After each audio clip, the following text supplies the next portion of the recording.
अब हम करते हैं क्वेश्चन नंबर 13th। देखिए क्वेश्चन नंबर 13th में क्या गिवन है, एनसीईआरटी आप अपने साथ रखिए। क्वेश्चन नंबर 13th है sum of n terms. Sum of n terms का मतलब होता है S n. S n given है, एस एन इक्वल है 3n² प्लस 5n के। और एमएथ टर्म गिवन है, एमएथ टर्म 164 के। ठीक है, आपको फाइंड करना है इसके अंदर एम फाइंड करना है। देखिए सिंपल सा क्वेश्चन है, ज़्यादा कुछ नहीं है इसके अंदर। सॉल्यूशन करते हैं। देखिए सबसे पहले मैं इसको लिखता हूँ S N equal to 3n² plus 5n। मैंने आपको 10th में भी बताया था कि कोई क्वेश्चन अगर एस एन से स्टार्ट हो रहा है, एस एन से स्टार्ट हो रहा है, किसी क्वेश्चन की स्टार्टिंग एस एन से है, तो आप सबसे पहले S1 फाइंड कीजिए। S1 जहाँ जहाँ n है वहाँ वहाँ 1 पुट कर दीजिए। 3 + 5 S1 आ गया 8, और जितना S1 होता है ना उतना ही A1 भी होता है। ठीक है, ये हमने 10th में डिस्कस किया हुआ है एक्सरसाइज 5.3 में। A1 S1 दोनों सेम होते हैं। आपको पहले S1 फाइंड करना है, फिर S2 फाइंड करना है। S2 यानी जहाँ n है वहाँ 2 पुट कर दीजिए। 3 2² प्लस 5 2, तो 3 4 = 12 प्लस 5 2 = 10, तो S2 का स्क्वायर 4 होगा ना, 4 को 3 से मल्टीप्लाई किया 12 आ गया। S2 आ गया 22, S2 आ गया 22। इसके बाद आपको A2 फाइंड करना है। A2 का फॉर्मूला होगा S2 - S1। ये सब हमने 10th में डिस्कस किया हुआ है, अगर किसी के नहीं आता तो पर्सनली मुझे पूछ लीजिएगा, मैं बता दूंगा। S2 - S1, S2 है 22 माइनस S1 है 8, तो A2 आ गया 14। इसके बाद आप D फाइंड कीजिए। D का फॉर्मूला A2 - A1। ठीक है, तो A2 कितना था 14 माइनस A1, जितना S1 था उतना ही A1 था 8। लीजिए D भी आ गया 14 - 8 6। देखिए अब ये सब हमने फाइंड क्यों किया, मैंने आपको स्टार्टिंग में बताया था अगर किसी क्वेश्चन की स्टार्टिंग एसएन से हो रही है तो आप पहले S1 फाइंड कीजिए, और S1 A1 इक्वल होते हैं, फिर S2 फाइंड कीजिए, फिर A2 फाइंड कीजिए, फिर D फाइंड कीजिए। D तक फाइंड करने के बाद अब आगे पढ़िए कि उन्होंने आपसे क्या पूछा है। उन्होंने आपसे बोला था M फाइंड करना है, आपको M फाइंड करना है, और आपको गिवन है AM इक्वल है 164। तो अब मैं इसका यूज़ करूँगा। AM इक्वल है 164 के। अगर आप AM का एक्सपेंशन करेंगे तो ये बनेगा A + M - 1 इंटू D 164। तो यहाँ A और D की वैल्यू पुट कर देते हैं। A की वैल्यू जो A1 है वही A है, A की value 8 plus M - 1 as it is, और D है 6 164। 8 यहाँ प्लस है, इधर शिफ्ट होके माइनस हो जाएगा। M - 1 into 6 as it is 164 minus 8 कितना बचेगा 6 और 5 1। M - 1 6 यहाँ पर मल्टीप्लाई है, इधर शिफ्ट होके डिवाइड हो जाएगा। 6 2 = 12, 6 3 = 6 6 = 36 M equal to 36 minus 1 shift होगा तो प्लस M आ गया 37। लीजिए M की वैल्यू भी आ गई। क्वेश्चन नंबर 13 हमारा कंप्लीट हुआ। क्वेश्चन नंबर 14 करते हैं इसके बाद। 2-3 क्वेश्चन और हैं, फिर ये एक्सरसाइज कंप्लीट हो जाएगी।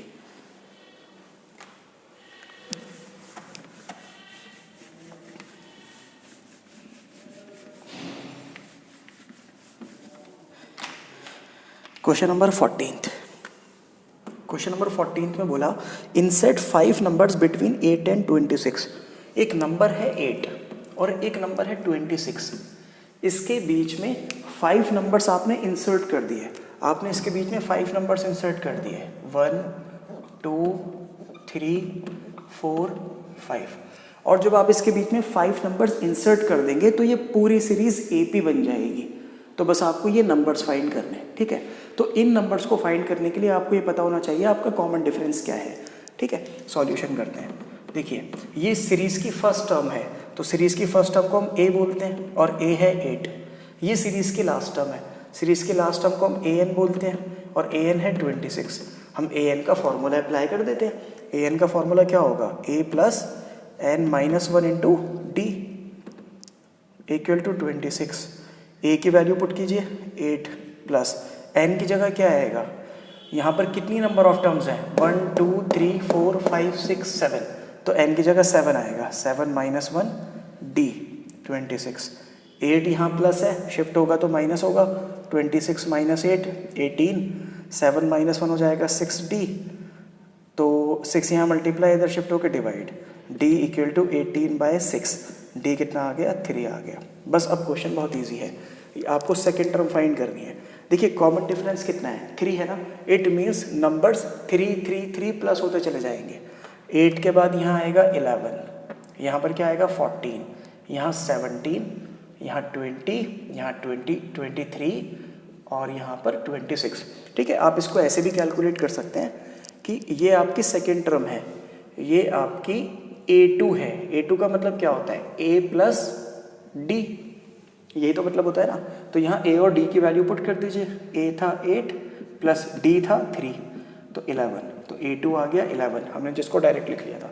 अब सपोज दैट ये 20 जो लिखा हुआ है ये कौन सी टर्म है, first second third fourth fifth, ये A5 है, तो A5 कैसे फाइंड कर सकते हैं A प्लस 4D, यहाँ A की वैल्यू पुट कीजिए, A की वैल्यू है 8 प्लस 4 इंटू डी 3 है, तो 8 प्लस 12, तो A5 कितना आ गया 20। तो आप ऐसे भी सॉल्व कर सकते हैं। ठीक है, क्वेश्चन कंप्लीट हो गया। क्वेश्चन नंबर 15 करते हैं। क्वेश्चन नंबर 15 भी इम्पॉर्टेंट है।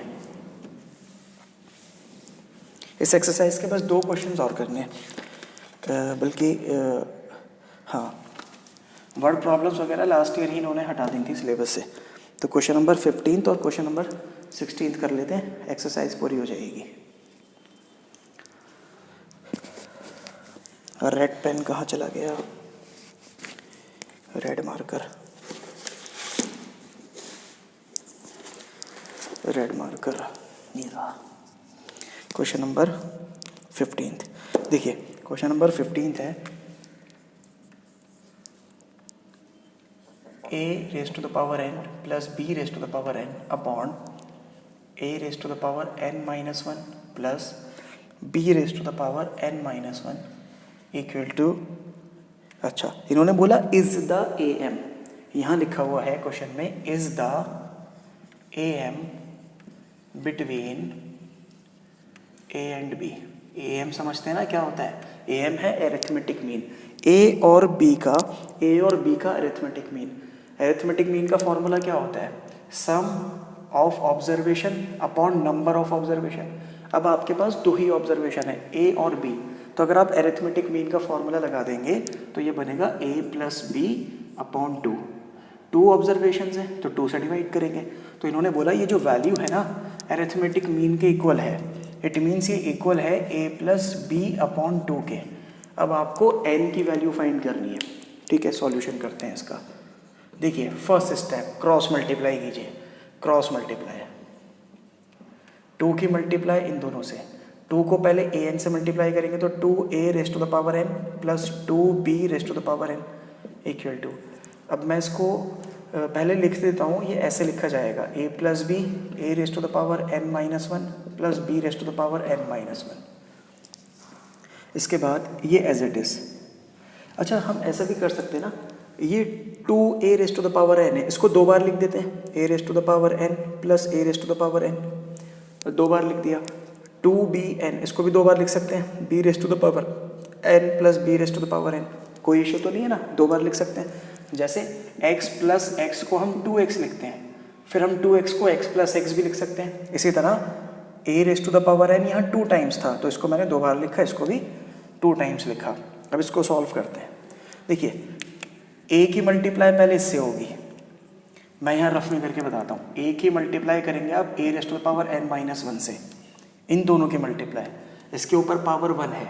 आपने 8th क्लास में रूल पढ़ा है, बेस सेम हो, मल्टीप्लाई का साइन हो तो बेस को एक बार लिखिए और पावर को प्लस करा दीजिए ऐसे। तो जब पावर प्लस होगी तो 1 से 1 कट हो जाएगा, तो यह आएगा a raised to the power n। अब a की मल्टीप्लाई इससे होगी, तो जब इन दोनों की मल्टीप्लाई करेंगे तो ये सिर्फ ऐसे लिखा जाएगा a b raised to the power n minus 1। Clear है। फिर b की मल्टीप्लाई इससे होगी तो प्लस का साइन लगा देते हैं, ये लिखा जाएगा a raise to the power n minus 1 into b. अब b की मल्टीप्लाई इससे होगी, तो इसको रफ में करते हैं, b into B raise to the power n minus 1, power 1 ले लेते हैं इस पर, बेस से मल्टीप्लाई का साइन, तो पावर ऐड हो जाएंगी, तो ये ऐसे लिखा जाएगा 1 प्लस n माइनस 1, 1 से 1 कट हो गया, तो यह आएगा plus B raise to the power n। Clear है यहाँ तक? अब देखिए a raise to the power n यहाँ प्लस है, इधर शिफ्ट होके क्या हो जाएगा माइनस, तो एक an से एक an कट हो जाएगा, मैं इसको डायरेक्ट कट कर सकता हूँ। इसी तरह एक bn से एक bn कट हो जाएगा। ये रीज़न था मैंने इसको 2a को 2 बार लिखा, 2b को भी 2 बार लिखा, हमने इसको डायरेक्ट कट करा दिया। अब हम क्या करेंगे, देखिए a पर पावर n है, इसको मैंने एज इट इज़ लिखा a पर power n, a raise to the power n। यहाँ पर यहाँ a पर पावर है, यहाँ पर इस टर्म में a पर पावर है, इस टर्म में b पर पावर है, तो हम जिसमें a पर पावर है ना, इसको इधर लेकर आएंगे, minus a raise to the power n minus 1 into B. Clear है? यहाँ पर बचेगा a b raise to the power n minus 1, और ये जो प्लस का bn था ये इधर शिफ्ट होकर minus b raise to the power n हो जाएगा। अब ध्यान से ज़रा देखिए कि जो लेफ्ट हैंड साइड पर टर्म लिखी हुई है, जो टर्म लेफ्ट हैंड साइड पर लिखी हुई है, इसमें क्या कॉमन आएगा? इसको सॉल्व करने के अलग अलग मेथड हैं, आपको जैसे अच्छा लगे वैसे कीजिए। देखिए ये n है, n, मैं इसको माइनस 1 प्लस 1 भी तो लिख सकता हूँ, माइनस 1 प्लस 1 लिखने से भी ये n ही रहेगा, क्योंकि माइनस 1 प्लस 1 आपस में कट हो जाएंगे तो n ही रहेगा। ये पहले ऐसे था n, मैंने इसको माइनस 1 प्लस 1 लिखा, ठीक है? क्यों लिखा अभी समझ आ जाएगा। ये n माइनस 1 है, मैंने इसको भी माइनस 1 प्लस 1 लिख दिया, ऐसा लिखने से कोई इफेक्ट थोड़ी ना पड़ेगा इसके ऊपर। अब हम क्या करेंगे, ये a raise to the power n minus 1 है ना, ये इसको मैं सेपरेट कर लेता हूँ, a raise to the power n minus 1 into a raise to the power 1। ये जो 1 था इसको सेपरेट करके लिख दिया। अगर आप इसको सॉल्व करेंगे तो हम यही तो बोलेंगे ना, बेस सेम है दोनों का और बीच में मल्टीप्लाई, बेस सेम हो, मल्टीप्लाई का साइन हो, तो हम बेस को एक बार लिखते हैं और पावर प्लस करा देते हैं, n माइनस 1 प्लस 1, तो इसका सॉल्यूशन यही तो बनेगा, यही तो बनेगा। तो मैंने इसको ब्रेक करके ऐसे लिख दिया, ठीक है?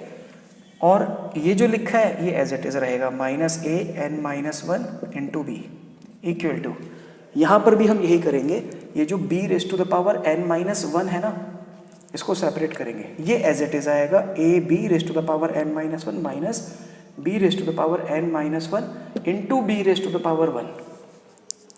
क्लियर है?